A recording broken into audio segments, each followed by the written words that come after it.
This is where you guys better have a lot of questions. A lot. Okay, so I'm going to try to scan the audience, and I'm just going to start the first round of who they are, how long they've been on this journey, and just a little bit about themselves in less than 6 seconds each. Kidding. Is this on TV? I can hear you. So transformation panel, come on up. I'm going to welcome Danny Vega, Robert Sykes, Bronson Dant, Dr. Joy, Kristen Powell, Frida Tehran, Rachel Gregory, and Crystal Sykes. Welcome to the stage. Welcome to the Keto Brick stage. I will get the microphone. Sit any way you'd like. Yes, yep. Let's make sure those are on. All right, have a seat, have a seat. Open dialogue. Here's what I don't want you to think. Please do not sit back there and go, I wish I looked, that way. Or these people didn't pop up like this overnight, except for one of them. That was me. Oh, sorry. But I really want you to know the human side of these people and what their heart is. And the only way we're going to do that is if you ask questions. So first, introduce yourself and just give a little bit of background about yourself, your journey, and we'll just pass it on down. And then you get your questions ready. And I'm going to step back. Y'all probably just heard me speak, I hope. So, yeah, I'm Robert. I'm Robert. kidding. I am Crystal Sykes. I'm Robert's wife, and I've been keto for 4 years. I've been building Keto Brick and Live Savage Apparel and Keto Savage and all that right next to Robert. I actually started my fitness and keto journey because of gastrointestinal issues, and it just kind of flourished from there.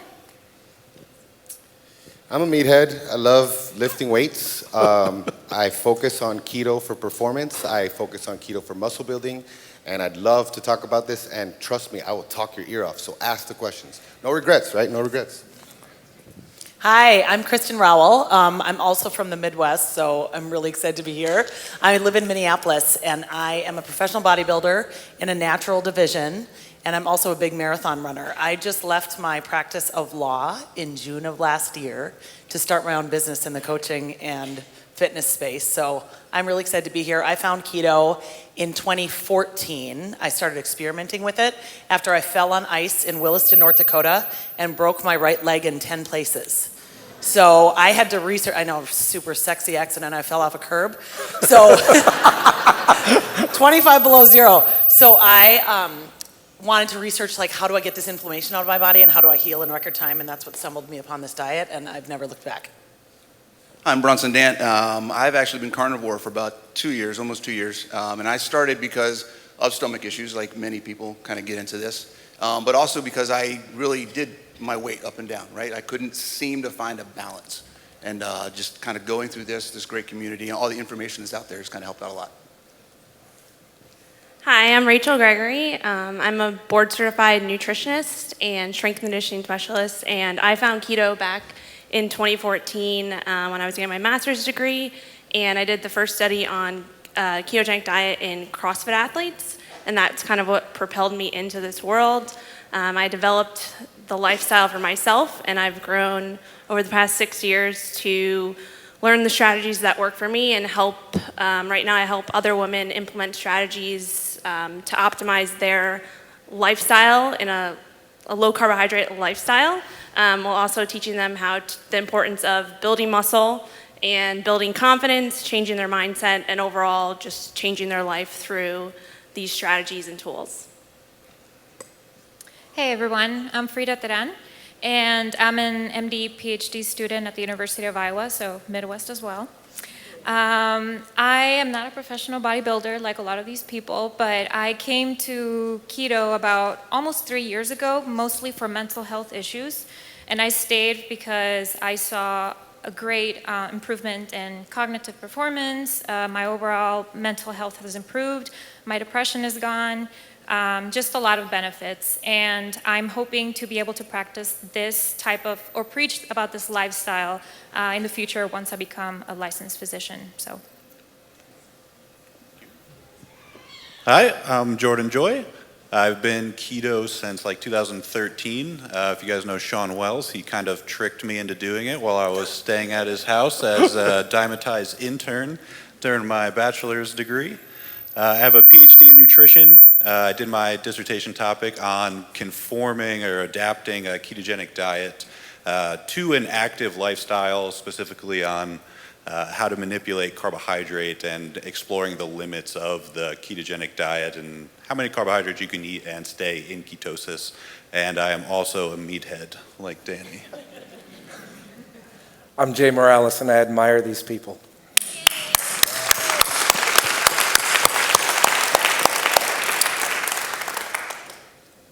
I'm going to look at you awkwardly like in a sales meeting. Yes? Well, I want to thank the two presenters. That was great. I hate gyms. And I really hated lifting weights. I had to do that when I played football, but that was so long ago that I can barely remember. So I'm old.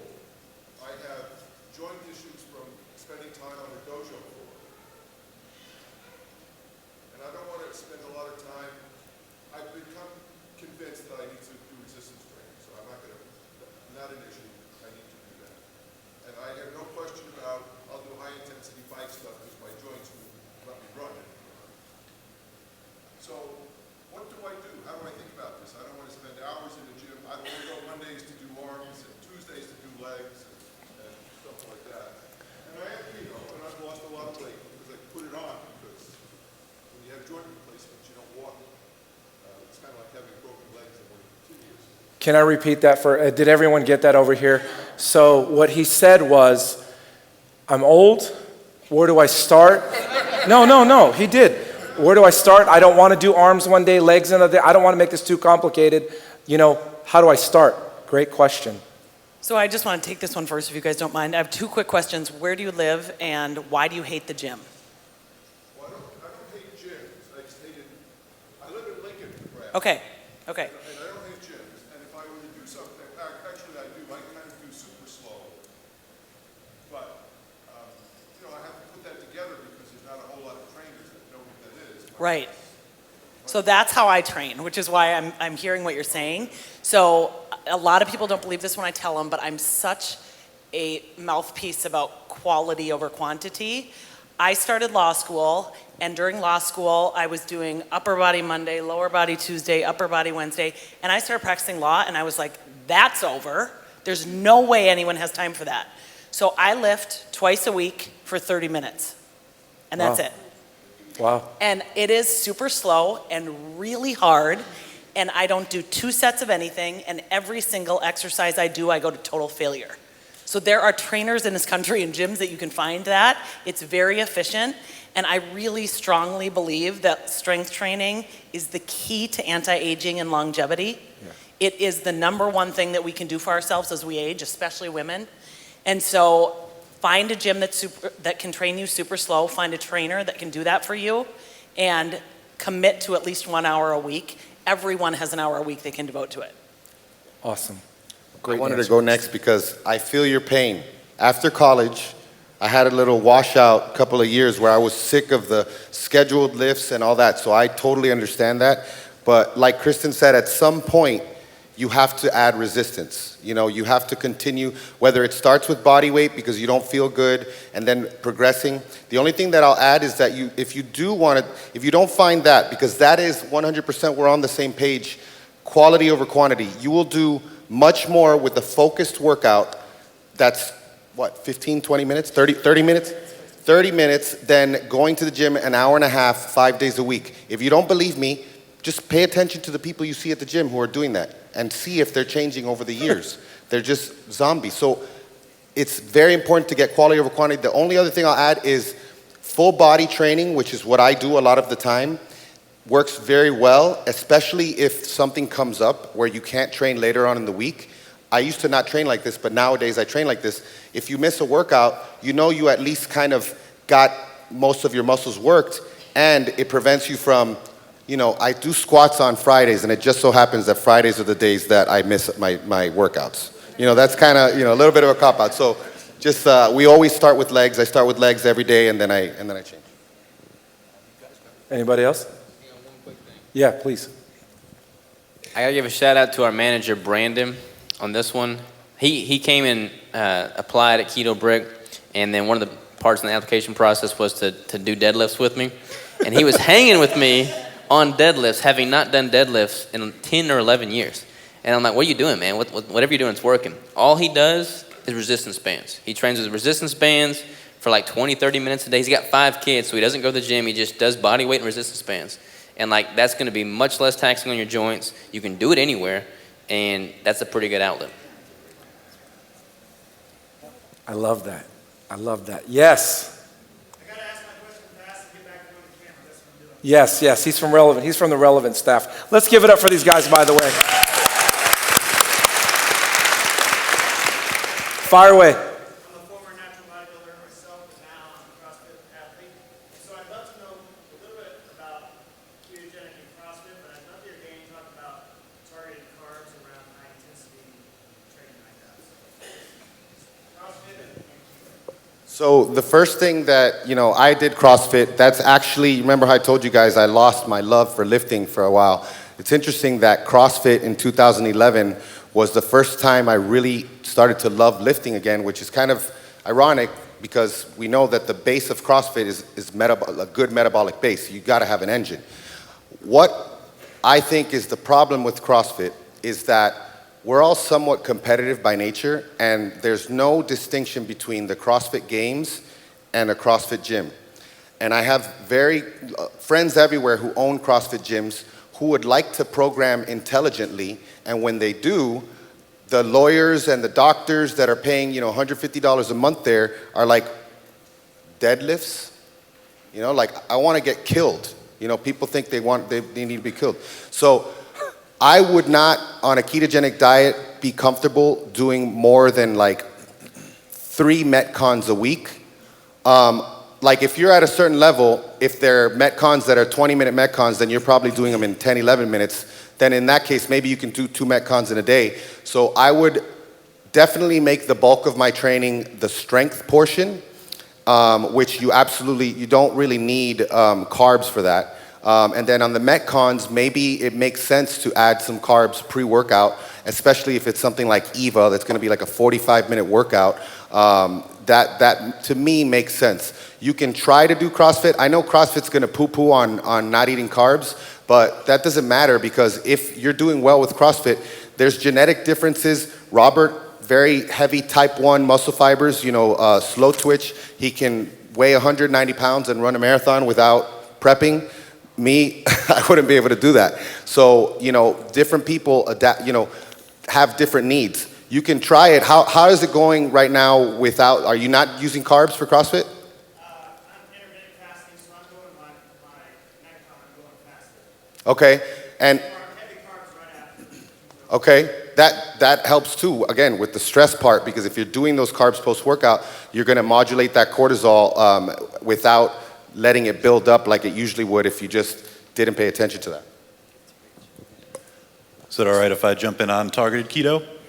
All right, so I won't talk about really like any of the CrossFit specific stuff, but I will say, so our study on it, we had a mixed methods training, so it was, we did some resistance training some days, we did some cardiovascular some days, and one of those days was always HIIT-based training, so it would be about as close as we get to a Metcon, is just like Wingate sprints, if you know what that is, just sprints on a bike. Yeah, just, right?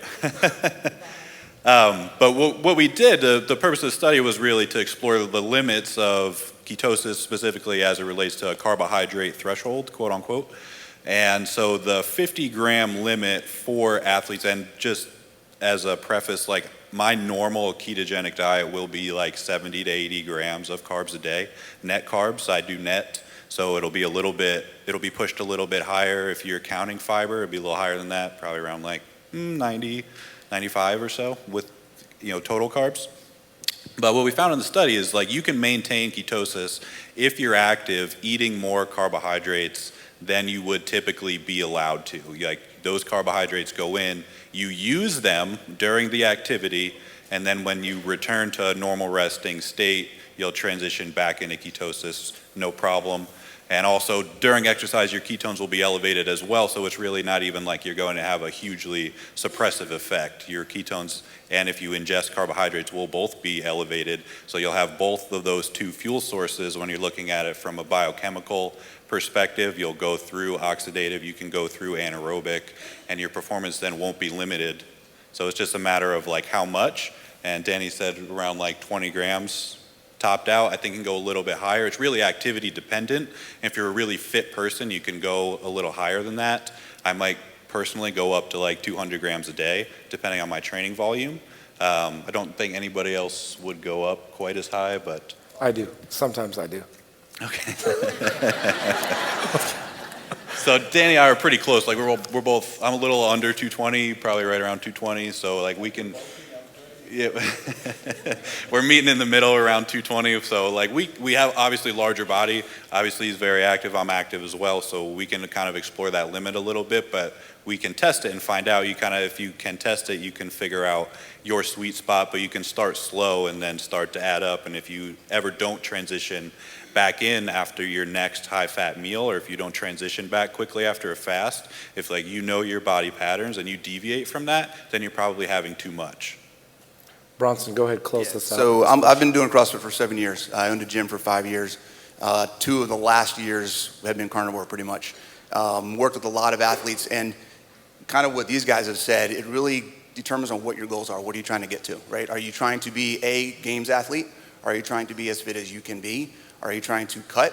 Are you trying to gain? Like there's so many things that kind of go into that. So yes, it can work with or without based on what you're trying to do. Right, I mean, it's really kind of a hard, specific thing to say, this is going to work for you. We don't know your history, we don't know your background, but it can be done ketogenic, it can be done zero carb, it can be done with a ton of carbs. Like, there's a lot of different ways it can work. Thank you. Let me see. Let me take one from back here. As a non-running mother of children who are in cross-country and a husband that runs marathons, and they don't think that I know nutrition, and I'm trying to get them all to do this keto thing. And they no, we have to carb load all the time. They want carbs, and I keep saying no. But what is the best source for me to get them to? Because I give them little things all the time, but they don't think that I'm very smart. Can you paraphrase that? One of you guys paraphrase the question for her? Can I ask? So the first, okay, go ahead. first question is, do they want the carbs because they like carbs or because they need it for performance? Because they think they need it for performance. Okay. Yeah, I'll let you take that. So I'll just, I'll just give my short anecdotal example. I ran 19 marathons before I broke my leg. Then I broke my leg.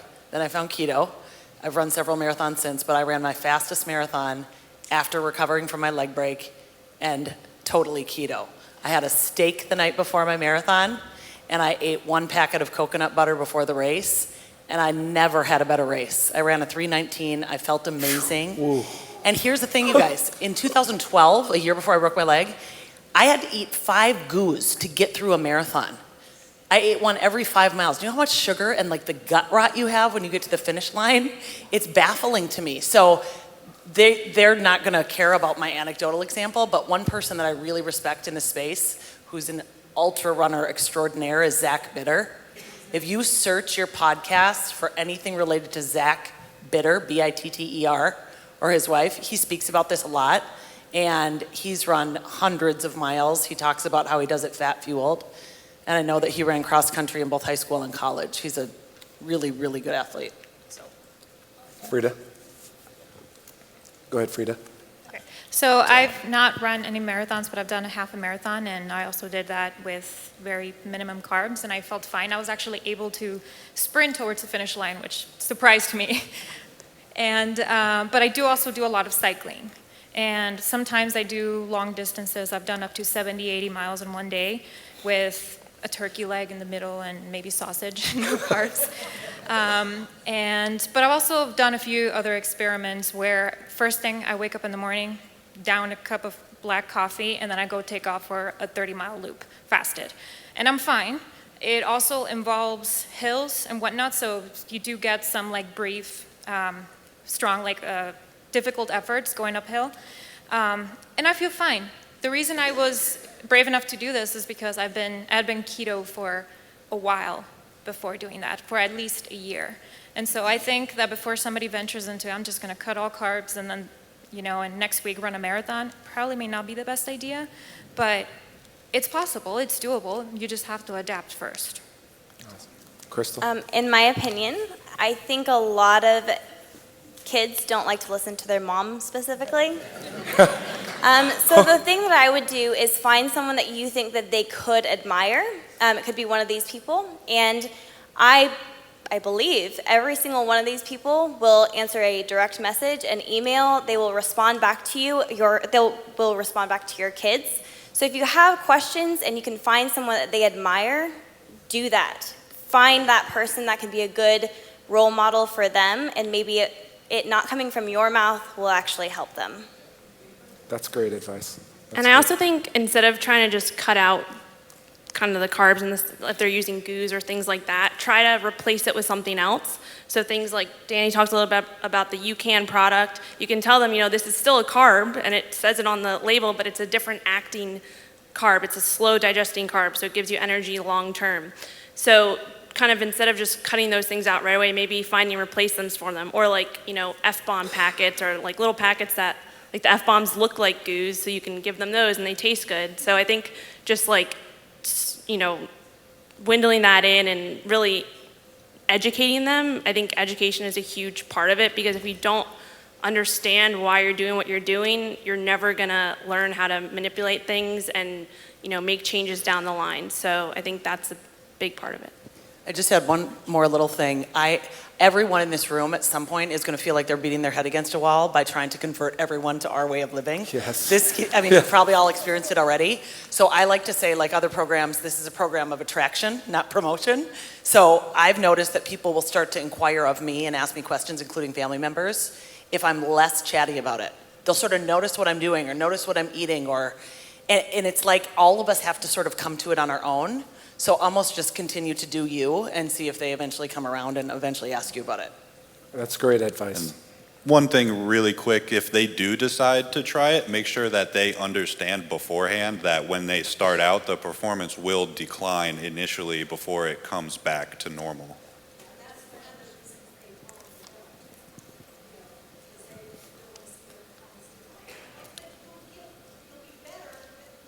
Sometimes I think we all agree you got to take one step back to go 100 steps forward. And I think that's the thing about the ketogenic lifestyle. It's not instantaneous. It's a journey, for sure. Question? Yes.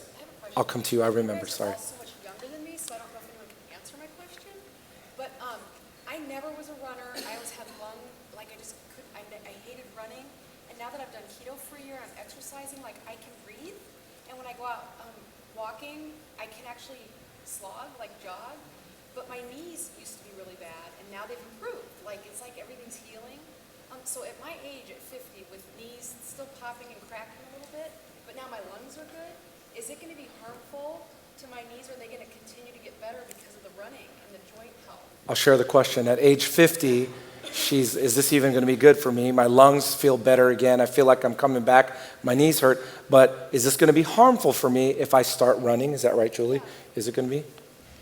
I couldn't say it'll definitely get worse or get better from running. I would just say that running is a higher impact mode of exercise. So if you were to do you wanted to increase your aerobic capacity, you could do so through cycling or some other means of activity that's not going to be pounding away on your knees. And then also, I don't run at all, so if that makes anybody else feel any better, I don't do any cardio whatsoever. So I'll just say, I'm 47, I'll be 48 this year. So wow. Okay? Age does not determine if you can get in shape. That's it right. determines how you get in shape, okay? You may need to start slower, you may need to start differently, but you start, right? When it comes to running, when it comes to doing that cyclical, repetitive type of impact stuff, try to find options that aren't as impactful, right? Rowing, biking, swimming, things like that. And then do resistance training, right? The biggest way that you can prevent and kind of keep that impact from affecting you negatively is to build some muscle around your joints. I mean, that's really the biggest thing. Yeah, I was just going to say the same thing. Focus on first kind of building the foundation, and that all comes with building muscle resistance training. And then just with what you said, with the fact that you're keto now and your joints feel better, it's a lot to do with the inflammation, so reduced inflammation and all of that. So that's just going to help you move forward. But I was going to say the same exact thing. I think you should, if you enjoy running, definitely run. But a lot of people, I think we've gone away from this a lot recently, especially for women, doing chronic cardio and all of that. It's more like now we're starting to understand how important resistance training is. And so I think that's something that we still haven't gotten there, but definitely focus on that. And then running should be something that you do if you enjoy it, but it shouldn't be the foundation of your fitness. I just want one more thing, eat more protein. Yeah. And one of there's a few responses I get when I say I run 25 marathons, but one of the first things people say to me is, oh, your poor knees, your knees. And I'm like, I've had zero knee issues because I strength train so hard. And it's right, what Bronson said, protecting your joints by building that muscle around them will continue to allow you to use your body as long as you are on this earth. Awesome. Yes. My question, I think it came up in Danny's speech. I'm a night shift nurse, have been for a while, went off on day shift, went back to night shift, don't have the ability to go back to day shift right now. So I guess my question is geared towards, and any of y'all can give input, but as far as like nutrition-wise, I mean, I can't eat during the day because I'm sleeping, and I don't want to eat before I go to sleep, and when should I train, and how can I make that work? Like, how can I optimize myself working night shift? Is that a possibility? How many shift workers in here, first of all? How many shift workers? Okay. And how many people shifts and then work doubles? Okay, and then get tired. So the question from her is, how in the world do I even do this? Boom, do it. So 11 to 8, right? Is that usually what it is, or 8? I work 7 p.m. to 7 a.m. and I work 3 to 4 nights a week. So, I mean, I'm not an expert on this night shift stuff. I wouldn't, but what I would do if it were me is, if 7 p.m. is when you start, you're probably waking up around 2 or 3 or 4. Okay, even better. Listen, that's better. The later the better. So if you like to lift first thing in the morning, I would lift before work, and then maybe eat that first meal kind of close to it. One of the things that we talk about is this post-workout window that it's not quite. We know it's important, but we don't know what the time frame is. So, try to get some food in you at least a few hours, not more than a few hours after you train. And, as much as possible, try to bring your schedule in harmony. So, I don't know, if it were me, I might be staying up late on my off nights. I don't know. But that's rough too, because I actually switch back when I'm not working because I have kids and a husband and I want to live like a normal person. Yeah. Yeah, I would do it. Obviously, you're going to be at your best when you wake up, like early when you, so it's probably best to do it before work. I know I have physicians that are, trauma surgeons and things like that who like to do it before they get into work and stuff hits the fan. And also, after work, you may not have the same amount of energy, but then again, you may. Some people do construction overnight and they go right after work, they lift, they eat, and then wait like an hour or two and they go to bed. It's possible though. So my husband, he's also an RN, and he does night shifts, and sometimes he does day shifts, and it really is like peppered all over the place. So kind of like you, 7 p.m. to 7 a.m., goes to sleep, sometimes wakes up at 4. I sometimes check to make sure he's alive because he does not wake up. But he also follows a low-carb lifestyle, and he also likes to lift. And the way that he does it, and I know it's a little different because as a woman, we have a lot of other things that could go wrong with like stress and hormones and whatnot. And you say it's like 3 or 4 times a week, right? Yeah, so if you want to continue lifting, I would want to make sure that you're enjoying it and it's not adding stress. Because if you're like, oh, I woke up at 4, I start a shift in 3 hours, I need to go to the gym. and you're just working through the workout, and then you show up to work and you're tired, and then you have like 6 million patients to work with. So maybe kind of like in between shifts, focus on like, all right, well, I'm not working today, go get a lift in. And I also don't know how often you eat, but you could also do like maybe 1 big meal or 2 big meals a day or something like that, depending on your schedule. But the key to make it sustainable is for you to not make working out and eating a certain way stressful, because that will be the opposite of what you want to achieve. That's right. So just make it enjoyable. It's possible, but for that same reason, you want to prioritize feeling rested and feeling okay to be able to, perform well at work. So, it's my 2 cents. It would be better if you, even if you work 3 days a week, right? If you could get 1 good workout in a week, and that makes you feel like you're doing something to help yourself, and it's not stressful and adding stress to the rest of what you're doing, like you said, do that. There's nothing that says you have to work out 3 days a week or 4 days a week or 5 days a week, right? Fit your lifestyle first, and then you can go from there, right? I think that's important. I mean, you just hit that, because I think everyone first look at these guys. Whoa. Like, they don't know, because they've been conditioned by media to say, Danny lifts weights 8.5 days a week. You know what I mean? You know what I'm saying? Right? I think there is 8.5, but I'm sure. But anyway, listen to the information. These are real people living real lives. Tamara.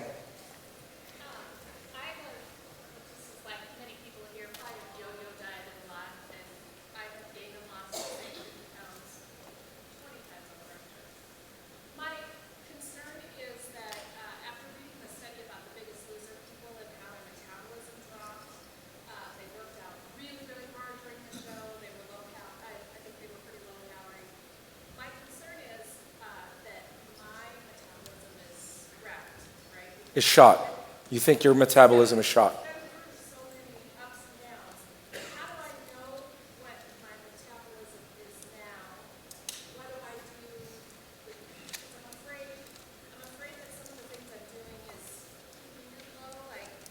Can I rephrase a little bit of this, because I heard this from everybody, a lot of people. The question is my metabolism. I've yo-yoed my metabolism. How many of you have heard, after this, your metabolism, I did this diet, it ruined my metabolism. Gosh, I can never fix my metabolism. I've heard that from many people. That's the question. Can you fix your metabolism, right? What can I do?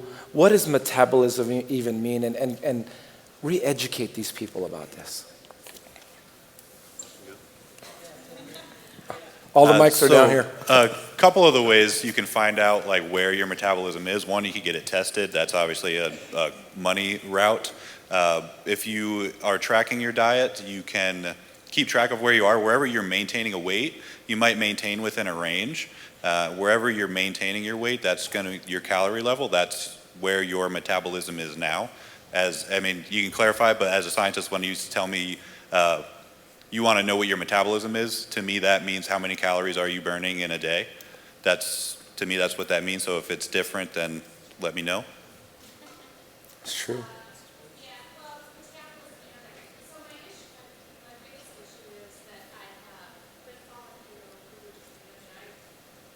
She's been on the challenge with us too.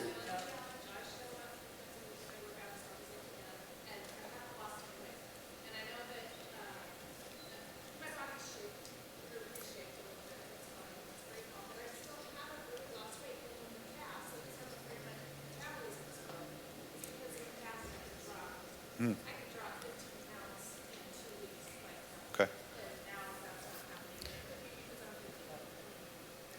So a couple of things. It's not that your metabolism is irreparable or anything. I would not say that at all. It could be maybe you need to eat a little bit more before you will start to lose. You got to have a little bit of input. Robert can probably talk about manipulating calorie levels to get a desired body composition effect in more detail than I can. And also, if you are, obviously the scale weight, I wouldn't be so worried about that, but I will say, if you're gaining muscle, obviously you're not going to be losing, but that will propagate further fat loss and then overall improved body composition and improved health. And the too few calories for too long is a very common problem. Very, very common problem. Yeah. So this is like the biggest problem I see in like natural bodybuilders and people that are manipulating their macros. So the first thing I would recommend doing is getting a baseline established. So track what your current intake is, see what your weight's doing and maintaining it. That way you kind of have a leg to stand on and know where you're at currently. That's step number one. And then start gradually titrating those calories up. One of two things is going to happen. You're either going to, I've had some clients that have had a broken metabolism, they're eating too little for too long, and I start increasing their macros, their calories, and they actually start losing weight. That doesn't happen all the time. That's the best case scenario. What could likely happen is you gain a little bit of body fat, but that's okay because just like we said, you take one step back to have 100 steps forward. So if you lose a little bit of, if your scale weight goes up a few pounds, but you in turn improve your metabolism, your metabolic rate, you start increasing the calories, you have more runway from which to taper your calories from in the future when you are healthy. Yes. And then with that increase in calories, focus on resistance training. Put those extra calories to work and build some more muscle tissue because more muscle tissue is going to improve your metabolic rate as well. So gradually increase calories, and if you gain a few pounds, if people start, saying, hey, you're putting on a little bit of weight, say, hey, that's okay, because what I'm doing now, what I'm working for in the big picture, it's totally worth it. Like when I do a contest prep, I'll increase calories. And this past year, I increased my calories to 6,000. I did 6,000 calories a day for 3 months. And that reset my basal metabolic rate at like 3,800 calories. So I could eat like 3,800 calories now and not gain any weight. And that's not gonna be the same for you probably, but it's like that version of you. Increase it and find out what your metabolic rate is and improve from there. Awesome. Yeah, could I just add one more thing there? I really feel strongly that the number one way to increase your metabolism is to increase the amount of lean muscle tissue you have in your body, which means strength training. I feel really strongly about that. I actually won't work with any clients unless they go and get first a bod pod or a DEXA scan or an in-body so that I can see what their resting metabolic rate is because it pops out on those machines. And that way I at least have a guide in setting their macronutrients. Otherwise, I'm just sort of guessing. So strength train and get your body fat tested. Question right here. Yes, I heard some of you talk about you came to this diet because of stomach issues, GI issues, and that's how I'm learning about keto. I am not yet keto. My plan is to start it. I came here, I signed up in October. You've started, Nancy. You've started. You're here. You're here.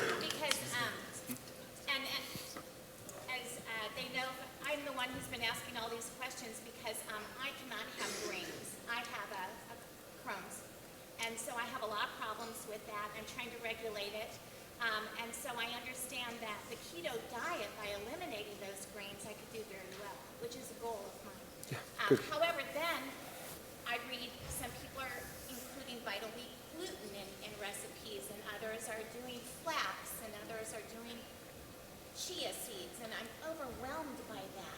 So Her question is, can I do this grain-free? And what does keto have a lot of offering that can help me not eat grain-free? I love your question. And because they had GI issues too, it has. Yes. Okay, great. Who's had GI? Yeah. So I guess I'll start. So I did it real easy. I just stopped eating everything that wasn't meat. Right? So that took everything out of the equation for me. But I do work with clients, and I have worked with people that have similar issues. It can be done without grains. There are plenty of other foods that are out there that if you want to get the carbs, you can do that.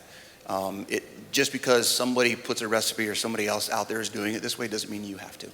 Right? Like I told her earlier, what fits your lifestyle, what fits where you want to go, and go that way. It's the elimination and the reduction of the carbs is what we're targeting, not specifically what type of carbs. Right, so if you can't have that stuff, then don't do it. That's fine. In my experience, I don't have Crohn's. I was diagnosed with gastroparesis and slow transit bowel. And me switching over to keto reduced a lot of the inflammation, and that's what caused a lot of the pain and discomfort. And luckily, Robert had actually started keto before I had, and the first time I tried it, it was terrible. I had a really terrible experience.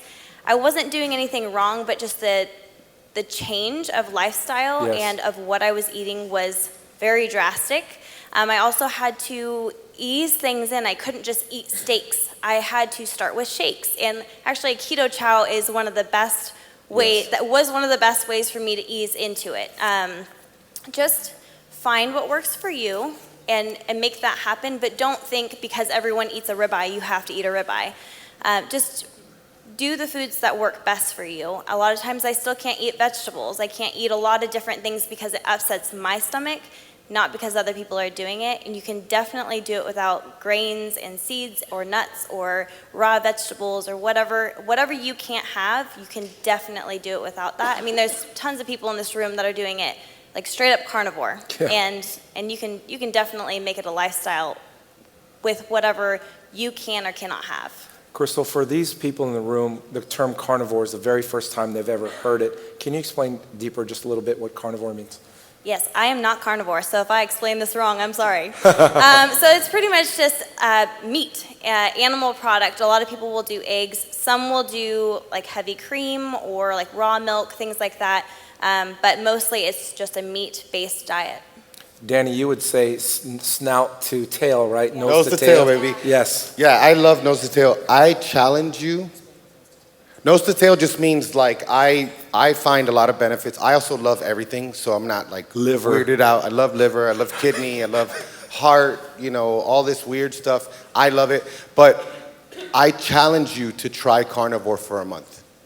Keep it simple. Just have some ground beef and bacon for breakfast, a burger and eggs for lunch, and a steak for dinner. And, just understand that at the beginning you're going to be like, maybe there's more. And then, but once you start doing it, you're going to be like, I don't really need anything else. And oh, wow, I feel so good and my inflammation's down and I haven't had a symptom in forever. So I would challenge you, just because I think that it's the quickest shortcut. Try carnivore for a month, because that is where carnivore shines. It's with people like you who have IBS and Crohn's and autoimmune stuff. Yes. Nan, we're going for ribeye. And I was also just going to say, so I'm not carnivore, but I definitely think it's a really great elimination diet. So you hear the word elimination diet all the time, and traditionally elimination diet is cutting out specific things, and it's a little bit more complicated, but carnivore is really like the ultimate kind of elimination diet for just dumbed down version of it. And you don't have to kind of look at it in the way that you have to, for me, the way I look at it is like, you don't have to stay carnivore forever, but you can use it, like Danny said, for a month, and then start to introduce some foods back in and see how that affects you and how you react and symptoms you have, because then you can see, okay, if I'm only having like a meat-based animal diet and I'm adding these certain things back in one at a time, I'll start to understand what's actually affecting me, because what affects you is going to affect someone else differently. So it's all kind of your own N=1 experiment. Thank you.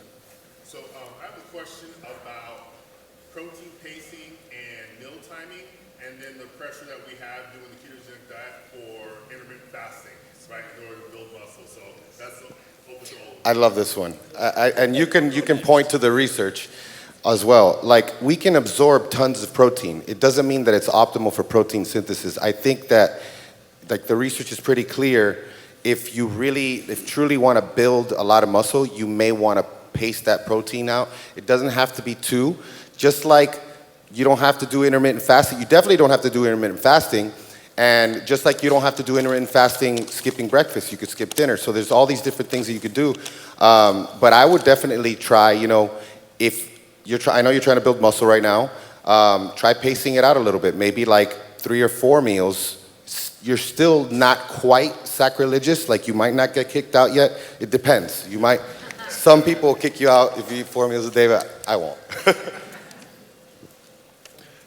For muscle protein synthesis, muscle building purposes, we're going to go a little bit like science-y on you, so just bear with me for a second. So when you eat protein, if you eat a certain amount of protein, you're going to get leucine. You're eating high quality, probably animal-based protein, I'm sure, as most of the people in the audience are.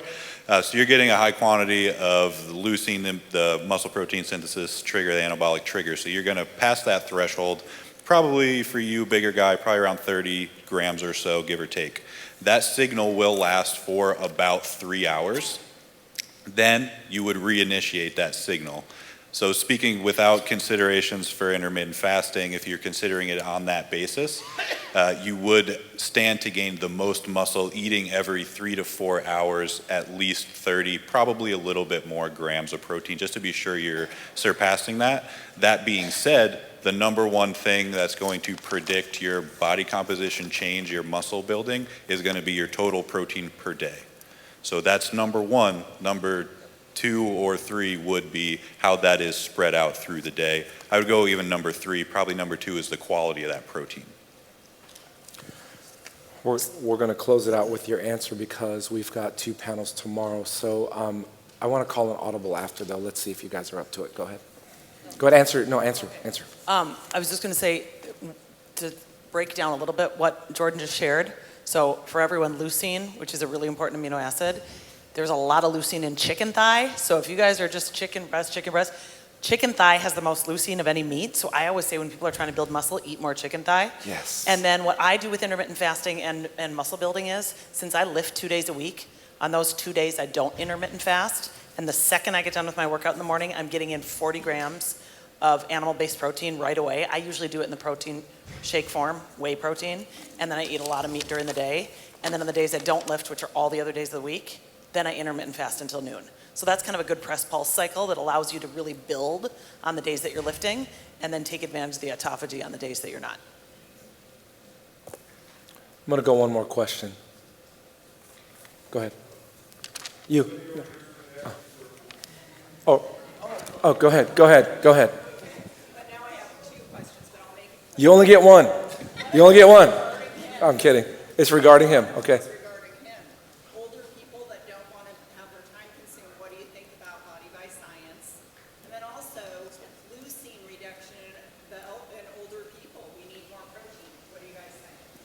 Can I, she's older people, again, the body by science, and then leucine and reduction when it comes to eating protein. On the second point, for people who are older, you do have what's called in the scientific community anabolic resistance. You need about double what a younger person would need. Yes. More protein? More protein. That's the answer to most questions. I can't speak on the first question, though. Body by science, I'm a fan of, yes. That's basically what you do. Yeah. So it's the lifting really hard, more intense, a couple times a week. And just really funny to answer your protein question. My mother, I can't really talk about this, you guys. She recently decided to go vegan despite my lifestyle.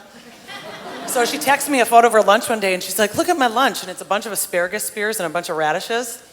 So I texted her back, and I said, hey, Mom, where's the protein? We need more protein as we age. And she texted me back a photo of a bottle of Chardonnay. So she got me. I thought that was good. Obviously, there's a lot of interest here, and I'm going to see if we can assemble some impromptu after the summit. If there's a small group of people that want to just, Jordan, you'll be in the corner as well. In the corner. Yes. No, go ahead. I'll be at the Archetype Nutrition booth. Yes. It's the dinosaur. I'll be there for the rest of the day. I'll be there in the morning tomorrow. We haven't had a ton of traffic, so please come ask me questions. Yes, absolutely. But beyond that is, I see your hunger, and I see what you're looking for, and I know, like, I've got a question. This community has answers. I've instant messaged and communicated with them. I don't need to talk to them. I need to follow their example. And when they hit me back and say, this is what, look at this article, these are content providers. They're giving away their hearts for free. Yes, they have services and products for you to invest in, which you should, right? Life is not about a free ride. It's about paying first. It's about investing, and it's a big return. So let's see if I can put something together. Folks, these are real people. Give it up for them one time. Thank you. So for those, we're going to go on break until 3:50, but before we do, we've had a couple questions. The VIP and Platinum, so you'll be getting an email on Saturday. You do get a 7-day viewing pass, so I know a lot of you are taking notes and like, what did you say? You get a 7-day viewing pass for that on the digital download. Dr. Annette Bosworth, her 50-page PDF, Dr. Fit and Fabulous Keto Survival Guide, access to Jamie's app and Bronson's app, the training method, and a private Zoom conference. So that's the difference between Platinum, VIP, and general admission. So I just needed to clarify that with all of you. So there's a lot of value that we're trying to give away, but there's a lot of time that you are investing, and we recognize that. So with that being said, 3:50, be back in your chairs, and please keep enjoying the event here at the Keto Summit.